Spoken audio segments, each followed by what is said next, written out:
حضرت مولانا الیاس صاحب رحمۃ اللہ علیہ ایک نام ہے. یہ جو رونق آپ کے سامنے ہے دعوت و تبلیغ کی، اس کے بانی کہلاتے ہیں حضرت مولانا محمد الیاس صاحب رحمۃ اللہ علیہ. مولانا الیاس صاحب رحمۃ اللہ علیہ کی خاص محنت کا میدان میوات رہا ہے.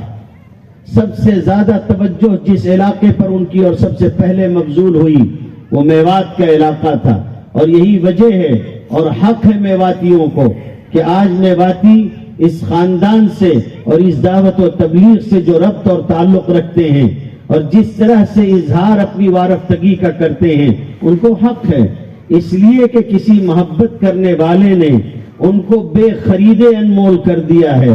آج ان کے اندر اسی کی رمق چلی آ رہی ہے. مولانا میوات گئے، میوات معاف کیجئے گا وہی رنگ ڈھنگ تھا جو مکے والوں کا پہلے تھا. اجڑ لوگ جن کے ذہن میں کسی قسم کی کوئی بھی نرمی اور مروت نہ ہو. مولانا گئے اور وہاں اپنے ساتھیوں کے ساتھ تبلیغ کر رہے تھے. اسی عالم میں کسی نے تیش میں آ کے ایک تماچا مولانا کو مار دیا. مولانا الیاس صاحب کے بارے میں ہم نے اپنے بزرگوں سے سنا ہے کہ ایک تماچا ان کو مارنے والے نے مار دیا. اب جو تماچا مارا تو ساتھیوں میں سے کسی کو تیش آیا اور اس نے چاہا کہ بدلہ لے لیں. مولانا کوئی چھوٹی شخصیت نہیں تھے، بہت بڑے عالم دین تھے. اللہ نے ان کو امت کا بہت درد دیا ہوا تھا، چاہا کہ بدلہ لے لیا جائے. مولانا نے روک دیا ساتھیوں کو اور کیسا پیارا اور نفیس جملہ ارشاد فرمایا. فرمانے لگے کہ نہیں، بدلہ نہیں لینا.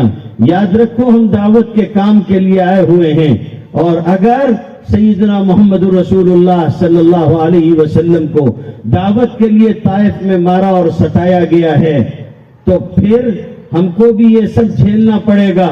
خدا کی قسم اگر سیدنا محمد رسول اللہ صلی اللہ علیہ وسلم نے طائف کے میدان میں اور دیگر جگہوں پر زخم نہ اٹھایا ہوتا دعوت میں تو آج کسی کی ہمت نہ ہوتی کہ الیاس کو مار لیتا.